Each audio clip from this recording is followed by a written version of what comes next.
Pemirsa, langsung saja kami ajak Anda untuk menuju ke BNPB untuk mendengar informasi terbaru dari perkembangan kasus COVID-19 di sana. Dan pemirsa, saat ini seperti biasa pada pukul 3:30 sore biasanya BNPB akan menggelar jumpa pers dan menyampaikan sejumlah informasi terkait penanganan COVID-19.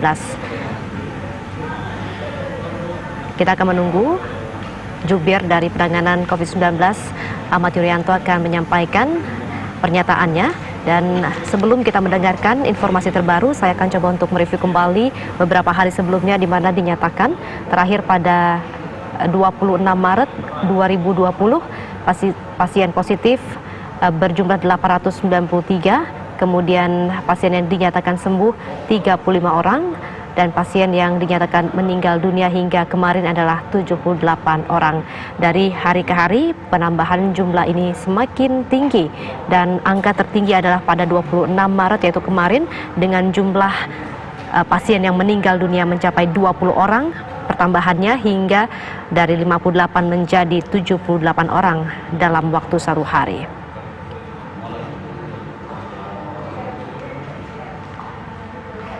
Adapun total kasus pasien positif yang selalu dirilis oleh pihak BNPB sejak tanggal 3 Maret tahun 2020, penambahan ini cukup signifikan jumlahnya.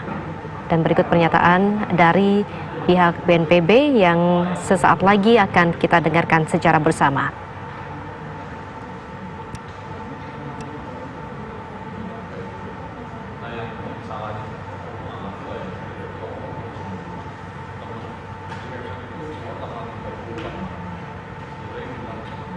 Tampaknya belum, akan kita tunggu beberapa saat lagi. Dan pemirsa, total kasus pasien positif untuk pasien COVID-19 ini sejak dirilis pada 3 Maret 2020, kita ingat bahwa pada 3 Maret adalah waktu pertama kali dinyatakan bahwa pasien positif COVID-19 untuk Republik Indonesia, untuk masyarakat Indonesia adalah berjumlah 2. Kemudian penambahan di hari berikutnya pada 4 Maret bertambah 2. Dan selang beberapa saat kemudian penambahan ini berlipat-lipat jumlahnya hingga pada hari ini 26 Maret kemarin mencapai angka 893 orang. Sementara itu untuk total kasus pasien yang meninggal dunia untuk bulan Maret ini kita memantau sejak tanggal 11. Tanggal 11 Maret adalah waktu di mana BNPB merilis data pasien yang meninggal dunia pertama kali berjumlah 1 orang. Kemudian di hari berikutnya tanggal 12 Maret 0. Kemudian di 13 Maret pasien yang dinyatakan meninggal dunia bertambah 3. Kemudian pada 14 Maret bertambah 1. Dan angka ini naik signifikan ketika pada tanggal 16 ke tanggal 17. Di tanggal 16 kita ingat waktu itu Ahmad Yuryanto menyatakan ada penambahan dari sebelumnya 0 di tanggal 16 dengan jumlah 5 pasien meninggal dunia, dan tanggal 17-nya bertambah dari 5 orang menjadi 7 orang. Kemudian bertambah menjadi 19 orang. Dan penambahan ini sangat signifikan terjadi yaitu di 26 Maret menjadi 78 orang. Kita ikuti bersama konferensi pers yang disampaikan Ahmad Yuryanto berikut ini. Dari hari ke hari kita melihat adanya pertambahan kasus yang cukup signifikan. Ini menandakan bahwa proses penularan masih berlangsung terus-menerus di tengah masyarakat kita. Ini kita maknai bahwa masih ada kasus positif COVID-19 yang masih berada di tengah-tengah kita sekalian. Kemudian yang kedua, berarti ada kontak dekat yang terjadi dengan kasus ini, sehingga kemudian terjadi penularan dan kemudian memunculkan angka yang menjadi sakit. Inilah yang kemudian menjadi faktor utama di dalam kaitan dengan penambahan kasus dari hari ke hari. Mencermati hal ini, maka sekali lagi mari bersama-sama kita putuskan rantai penularan ini.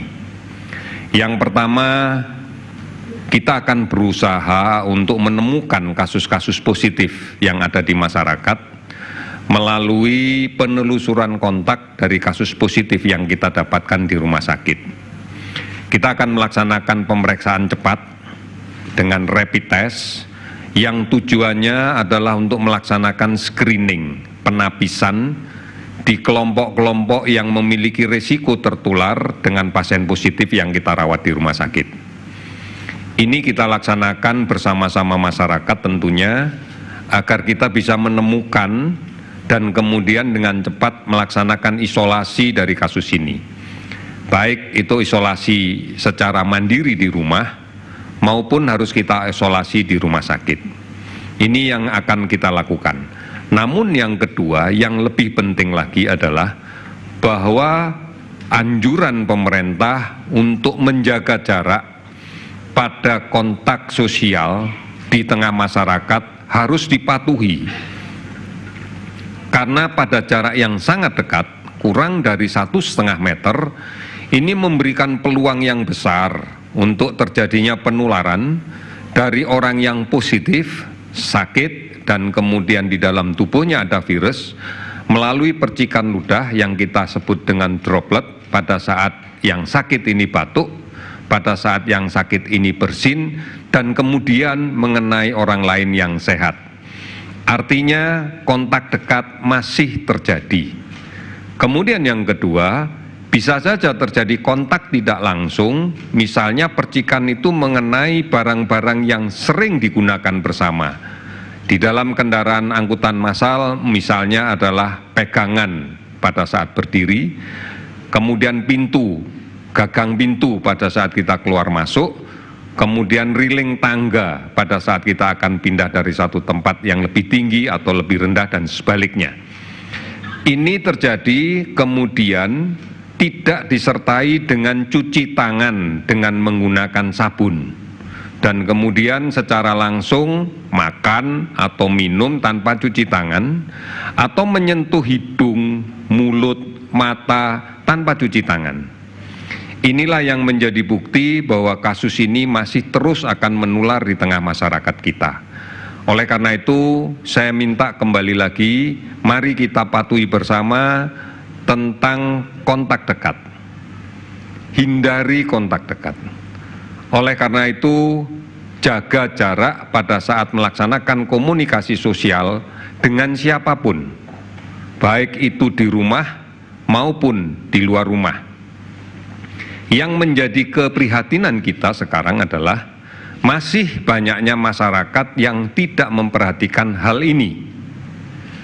Pada kelompok usia muda dengan daya tahan tubuh yang baik, infeksi itu bisa saja terjadi dan tidak menimbulkan keluhan apapun, atau mungkin menimbulkan keluhan yang ringan sekali.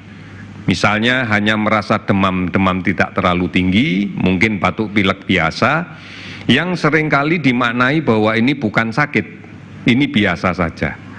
Sehingga tanpa disadari, kondisi tubuh yang penuh dengan virus ini, dia sebarkan kemana-mana, melalui kontak dekat dengan orang lain di luar rumah, atau kontak dekat dengan saudara-saudaranya di rumah.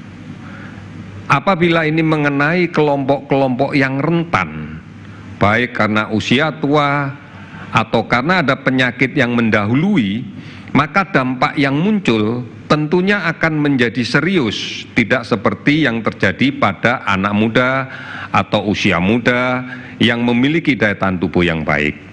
Inilah yang kemudian menyebabkan menjadi sakit, dengan gambaran sakit sedang sampai dengan sakit berat yang harus dirawat di rumah sakit. Oleh karena itu sekali lagi, mari kita sama-sama memiliki kesepahaman untuk melindungi yang sakit.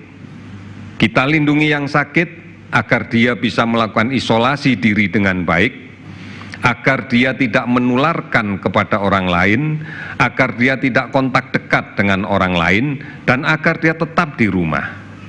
Yang kedua, mari kita juga melindungi yang sehat. Untuk yang sakit, sadari betul bahwa kita harus menjaga orang di sekitar kita, jangan sampai sakit, tertular oleh kita yang sakit.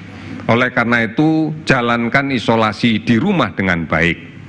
Gunakan masker, kemudian sementara jaga jarak fisik dengan semua anggota yang di rumah, anggota keluarga yang di rumah.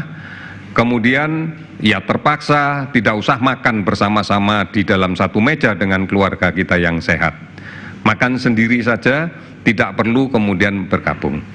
Ini yang menjadi penting, karena kalau ini tidak dilaksanakan, maka dari hari ke hari penambahan kasus akan terus saja terjadi. Apalagi kita sekarang sudah tidak tahu pasti lagi siapa di luar yang bertemu dengan kita itu sakit atau tidak. Oleh karena itu, memang benar kita nggak bakalan ketemu orang di luar rumah dalam keadaan sakit berat. Tetapi orang dengan kasus positif dengan sakit ringan, ini memiliki peluang yang besar untuk kemudian menularkan ke kita. Mari bersama-sama jaga jarak. Di dalam berkomunikasi, jaga jarak secara fisik. Ambil jarak aman 2 meter. Ini menjadi penting. Bukan hanya di luar rumah, tetapi juga di dalam rumah. Ini menjadi sesuatu yang penting. Kita bisa membayangkan apabila dalam satu rumah ada 6 orang penghuni, 5 sudah disiplin tidak keluar rumah. Tapi 1 yang sering keluar rumah dan kebetulan kondisi fisiknya bagus, terinfeksi di luar dan kemudian membawa virus ke rumah, maka tidak aman untuk penghuni yang lain, manakala kemudian jarak tidak kita atur lebih dari 2 meter.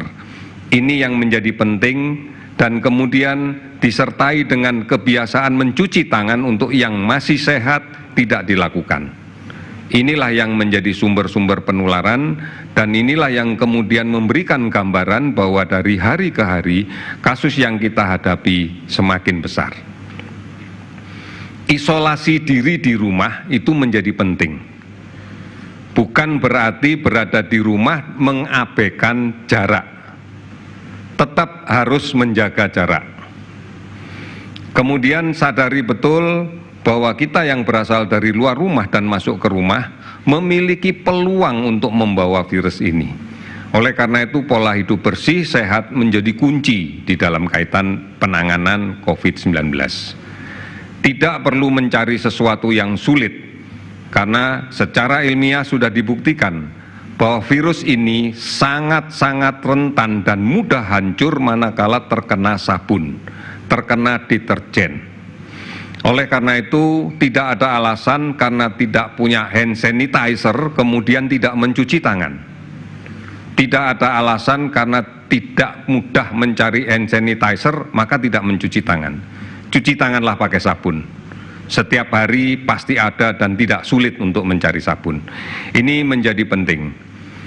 Isolasi diri di rumah juga dimaknai membatasi jarak dengan anggota keluarga. Pakai masker sepanjang berada di rumah. Jika memungkinkan, gunakan satu kamar sendiri jika memungkinkan. Apabila tidak memungkinkan, ya bukan hanya kamar, mungkin tempat tidur pun juga dipisah. Kemudian sementara tidak makan bersama-sama dalam satu meja dengan keluarga lain yang sehat. Kemudian tidak menggunakan alat makan, alat minum bersama-sama. Dan mengkonsumsi gizi yang baik serta protein serta vitamin yang cukup. Tidak kemudian harus panik dengan membeli vitamin di toko, di apotek. Karena pada hakikatnya kita kaya dengan buah-buahan, kita kaya dengan sayur mayur, dan semuanya pasti akan mengandung vitamin yang kita butuhkan. Jadi tidak harus dimaknai kemudian harus membeli vitamin, memberi multivitamin di apotek atau di toko, tetapi makanlah buah dan sayur yang cukup. Tidak harus buah import, apapun buah itu akan mengandung gizi yang baik, mengandung vitamin yang cukup. Ini yang menjadi kunci pada saat melaksanakan isolasi diri.